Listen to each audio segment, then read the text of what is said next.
The truth about Piet Retief. Men have died because some fool presented a nation with a wrong account of a certain incident in the far past. Men have allowed their emotions to influence the ways in which they recorded certain occurrences. Much of the enmity between black and white people in Africa today sprouts directly from this emotional slanting of history. After this book, I shall proceed with others in which I shall deal fully with scores of historical inaccuracies about my fatherland. Here, I wish to illustrate how a one-sided account can plunge a country into a hell of endless hatred, which evil-minded outsiders are only ready to exploit for their own ends. Ever since my boyhood, I have shared my people's fear of one particular day of the year, the 16th of December, Dingaan's Day, later known as the Day of the Covenant, and now the Day of Reconciliation. To white South Africans, it is a sacred day, the day on which, in 1838, the forebears achieved a mighty victory at Blood River over the treacherous chief, Dingaan, who had murdered Piet Retief. In earlier years, this day was an occasion to revive the great bitterness the Afrikaners still felt, and on such occasions, their bitterness was blatantly directed against the Bantu. I distinctly remember that, as a child, our parents locked us up inside our huts near Potchefstroom, where we had to sit all day for fear that the white buses would beat us up. I can quote many provocative speeches white leaders have made in the past gatherings on December 16. I could reveal reprehensible deeds that irresponsible young white men, fired by such speeches, have committed against the Bantu. But I do not intend doing so. My duty is only to reveal the truth, and not to feed the flames of racial hatred in this country.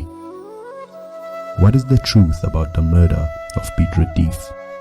What induced Dingaan to commit this most disastrous and useless deed for which the Zulu race has had to pay so dearly?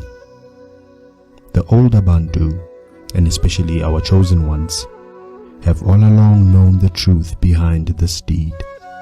Why have they not come forward to speak out the truth? Why is there such an intense silence on one side and a strong desire to avoid the truth on the other? May the gods help me. I shall be the first to speak. The murder of Piet Retief is closely tied to another murder, that of Shaka, the Zulu king whom Dingaan succeeded. These must not be seen as disconnected episodes. In a strict Bantu legal sense, neither was a murder. They were executions. Most history books tell us that the Zulu king Shaka was the greatest leader the Zulu nation ever produced. They say that Shaka made the Zulu strong, and that he introduced a more efficient way of leading warriors in battle, and that he invented the large, broad-bladed stabbing spear, which made the Zulus the most formidable fighting force in the land. They say this and they say that, and only a quarter of what they say is true. History books also say that Dingaan, or Dingaan, as all history books misspell his name, was a treacherous, bloodthirsty, savage, and a lazy, sneaky tyrant who was too cowardly to negotiate openly and preferred treachery instead. This is complete nonsense. The only spark of truth in it concerns Dingaan's laziness. He was a pleasure-loving man, but at no time was he treacherous. Nor was he a coward. He died bravely, like a hero, without a murmur, even while tortured at the hands of the Amangwane, who had captured him.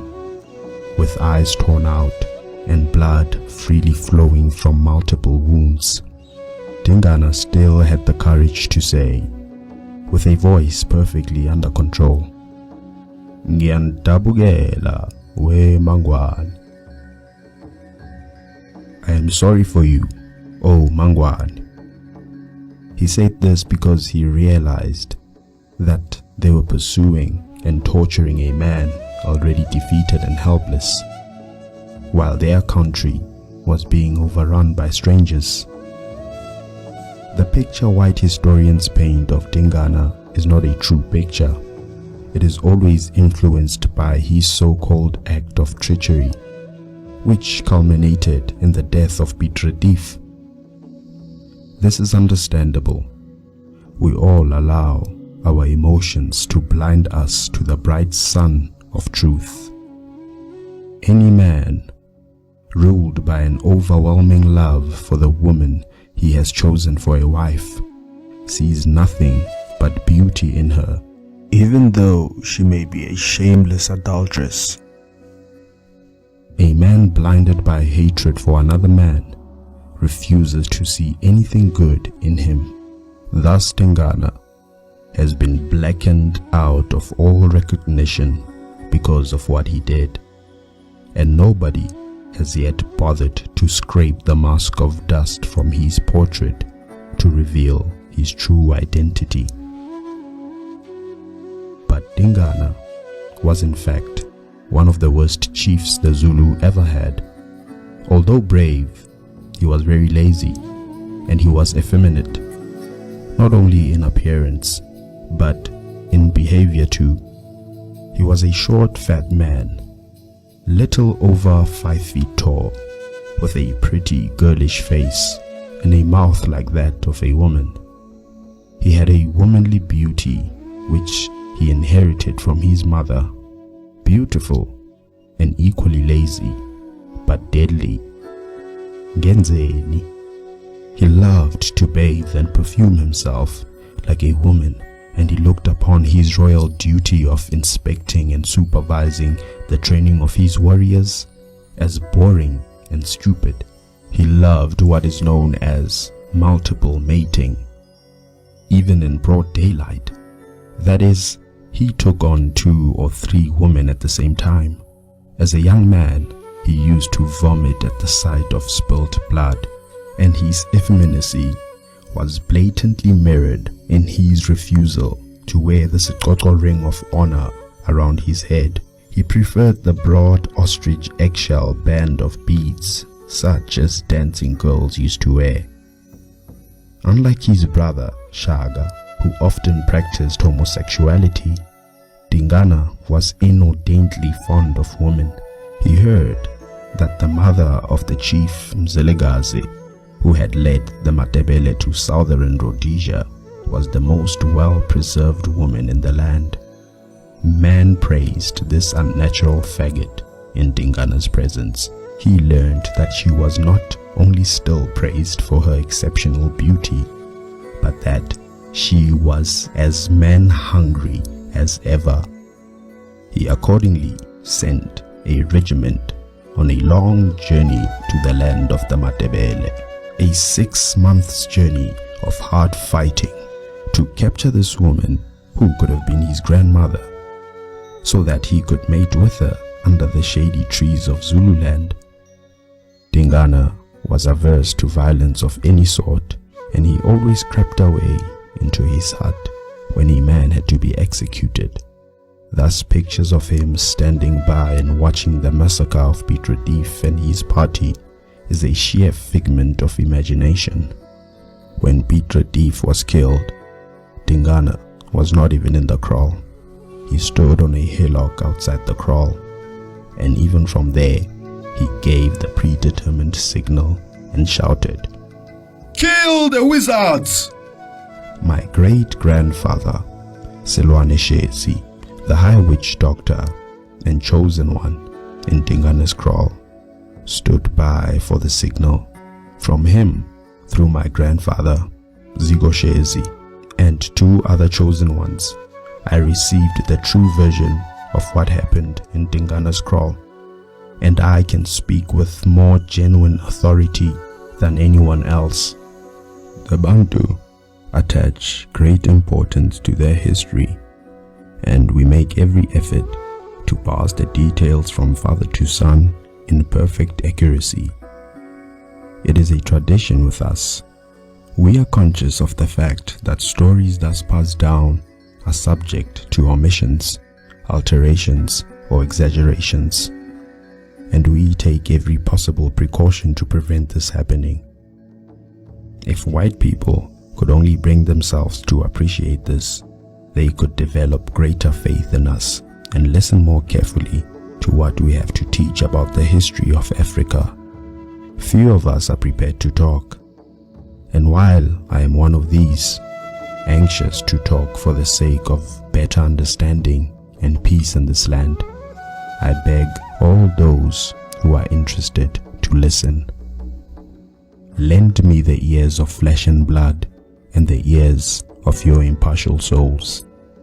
There is enough in this book to indicate the strictness of our tribal laws governing premarital sexual experience and the producing of illegitimate children.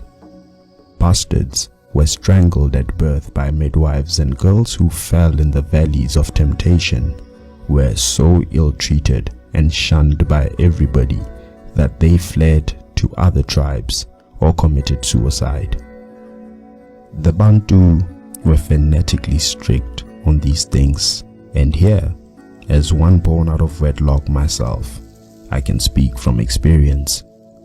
The only reason I am alive to tell this story is that there were already police in Natal at the time of my birth, and they do not exactly approve of murder. But I can understand how Shaga, a bastard in more ways than one, must have felt as a child. I can fathom his terrible isolation and bitterness, and I understand completely why he grew up into a dreadful monster when he reached manhood. Nandi, the mother of Shaga, was not only a nymphomaniac, she was also willful and precocious from early childhood. One day, I shall tell in detail how it came about that this strange and beautiful woman brought life to a monster and a heretic as foul as Shaga. Nandi was the daughter of the high chief of the Langeni tribe. She had been spoiled from babyhood. In this, both her father and her mother were to blame.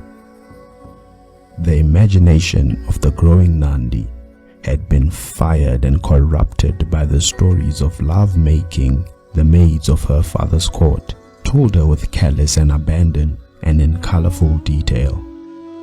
She was naturally gifted, or perhaps cursed, with extreme inquisitiveness, which induced her to devour these tales with wide-eyed gusto, adding yet more fire to her smoldering sexiness. Then one day, at the age of 24, and not yet initiated, she saw a young man who attracted her immediately. This young man was Senzangakona, the son of the high chief of the Zulus. At first, she tried to induce her doting father to arrange the formal introduction, and when this failed, she made up her willful mind to meet him in a clandestine way. She and her scheming maids pretended to depart on a long visit to her cousin, a visit which required no armed escort. Although it was Senzangakona and not her cousin to whom she proceeded with a train of maids, the journey still took 3 whole days by foot, and on the night of the 4th day, she crawled into the arms of Senzangakona. Thus, trouble was born to Zululand in the form of Shaga 9 months later, as a result of that torrid, passion-inflamed night and the 3 others that followed. When the Amalangeni tribe heard that their beloved princess was pregnant out of wedlock, and before her initiation, men took their deadly assegais and shields and converged on the kraal of their chief to find out who the lout was who had taken the virginity of his child, and to pursue the seducer for his foul insult. Nandi was formally declared an outcast of the tribe. Her disillusioned and shamed father reluctantly agreed to the expulsion of his pregnant child from his kraal. Being an only girl and the child of a chief, she was only banished and not killed, as was customary with commoners. Nandi fled to the kraal of her brother, and it was from there that she sent messages to Senzangakona, appealing to him to come and claim her as his wife and acknowledge fatherhood to the unborn child within her swelling belly. But Senzangakona had other ideas. He denied all knowledge of Nandi. He suggested that she was not pregnant at all, and that she was merely afflicted with amashaga, stomach worms. He even sent her a calabash full of purgative. If Senzangakona had admitted having mated with Nandi, he would have been handed over to the tribal avengers for execution. Nandi was cruelly treated by the people with whom she lived. They gave her no food. They made her, a princess, do all sorts of humiliating chores in the kraal. Even when her baby was born, they sent only an old woman to help her through her labor. "Your father disowned you," said Nandi to her baby as she nursed it in a cruel, lonely solitude in her drafty hut. "He said you were nothing but a stomach worm, an ishaga. Well, this is then what I shall call you, my little one. I shall name you Shaga." Shaga grew up surrounded by scorn and by hatred. Nobody spoke to him. Men spat at his feet as they passed. In a huge kraal with plenty of food of all description, Shaga had to catch rabbits to feed himself and his mother. In the loneliness of their hut, mother and son shed many bitter tears together, and as Shaga grew up, he became more and more attached to his mother. She was the only friend he had in a hostile world. At the age of 14, Shaga began to hit back at his mother's tormentors, and he laid many a boy unconscious on the ground with his knopgiri. He became as ruthless as a crocodile and as fierce as a leopard, and his attachment to his mother grew within reach of insanity. He took many an oath to avenge the insults that were heaped on him and on her. By this time, Senzangakona had become chief, and Nandi took Shaga to his father. But again, they were disgracefully treated. She and her son fled back to the kraal of her mother, her father having died in the meantime. But even here, she met hostility. Her own family was still not prepared to forgive her for her misdeed. Finally, she sought refuge in the kraal of a truly great and kind-hearted chief, the High King of Kings, the wise and sympathetic Dingiswayo, who had the courage of a lion and the mercy of a dove, and who was fired with an ambition to weld the Bantu in Natal once again into one solid nation. As the time of Malandela, Dingiswayo brought Shaga up as his own son and taught him new methods of battle strategy which he had devised. Shaga, a young man of great though warped intelligence, fathomed their future possibilities and memorized each detail. He was now obsessed with one idea. He was going to seize the throne of the tribe Senzangakona ruled, and nothing was going to stop him. He intended killing Senzangakhona for what he had done to Nandi. It would take too long to relate how Shaka eventually achieved this ambition. He never succeeded in killing his own father, for Senzangakhona died of fright and heartbreak when he heard that Shaka had killed Sikujana, his son, by another woman whom he had placed on the throne of another tribe, a throne which Shaka had then seized. Shaka spent the earlier years of his reign in consolidating his position in butchering all those who had ill-treated him and his mother so many better years previously. Shaka was terrible in his vengeance. He killed old men, babies and women, which was completely taboo in terms of the laws of his forefathers, which prescribed that only men fit to defend themselves can be killed. Women and children must always be absorbed within the conquering tribe. Shaka surrounded himself with heretics and thugs like himself, and he brought havoc to Zululand. He was a coward. It is well known to Bantu historians that Shaka never led his own armies when they were attacking strong tribes, only when attacking remnants which could not offer serious resistance. There were hundreds of such weakly organized tribes in Natal, like the Baca and the Bondo, and these he attacked and conquered with the sole motive of building for himself an empire and a reputation as a conqueror. Shaka was the first African chief to introduce foul tactics on the battlefield.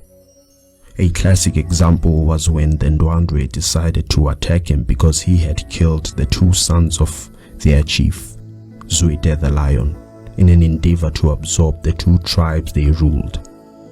Shaka first pretended to attack the Ndwandwe, and then he ordered a rapid retreat to Zululand, destroying all crops and livestock on their way. The Ndwandwe pursued, thinking that he was afraid or faint-hearted, and thus they walked into Shaka's trap. They could not bring up enough food and supplies, and when they were weak and disorganized through hunger, he attacked them. This was contrary to all Bantu rules of war. The laws demanded that a battle should be fought openly and fairly by both sides, and that no foul tricks of any description must be used. Enemy supply lines must never be interfered with, and scouts are not to be killed. Shaka broke all these rules. A battle had to be an honest trial of strength and courage between the two combatants, and an enemy had to be reduced to submission only through generalship and force of arms, not through trickery. But Shaka was a born lawbreaker. His life was befouled by acts of treachery. He did not care a tinker's curse about the lives of the Zulus. He used them only as a means to a selfish end, as mere tools for the glorification of Shaka. He broke the sacred law which says no chief must ever forcefully separate a man from his wives and family. For 5 whole years he forbade men to marry to ensure undivided loyalty within his regiments. He indulged in savage acts of wanton sadism. He had an obsessive hatred of children and forbade all his wives to bear them, because he had developed the belief that a child of his would one day be the instrument of his death. He ordered his own mother, Nandi, to keep a close watch on all his wives and to ensure that they would procure abortions as soon as they turned pregnant. Nandi closed her eyes only once to this command, and purposely allowed a particular pregnancy to develop to fruition, but about this I shall relate anon. Towards the end of his life, Shaka was completely mad. He suffered from shattering delusions of grandeur. He looked upon himself as a god and nursed a belief that even spears could not touch his immortality. In this belief, he was encouraged by hundreds of cunning flatterers who curried his favor. All this went to his head like poisonous beer fumes. There was only one really strong tribe within his reach, the Amahlubi, and even up to his death, he never contemplated attacking this tribe. Why is Shaka always glamorized and glorified in history books? I have a strong feeling it is because Shaka, unlike Dingana, Mzilikazi and Cetshwayo, never once offered resistance to European encroachment. He was the first Zulu chief to offer hospitality, and not the point of a spear, to men like Charles Farewell. There are only a few truly great Zulu chiefs, and they are Malandela, the common ancestor of all Nguni kings; Zulu, the son of Malandela by adoption, who founded the Zulu tribe; Cetshwayo, who fought the British at Isandlwana, Rocksdrift and Ulundi, and who had the noble habit of personally consoling the relatives of his warriors who were killed in battle and bathing the wounds of those who survived; Mchokwane, the son of Ndaba, who was also a philosopher and a poet, and who was elevated to semi-godhood; Dingiswayo, the first king who endeavored to weld the Bantu of Natal into one nation along honorable lines; Dinizulu, the grandfather of the present paramount chief of the Zulus. About these and many others, I shall shortly write a whole book, The History of the Zulu Nation.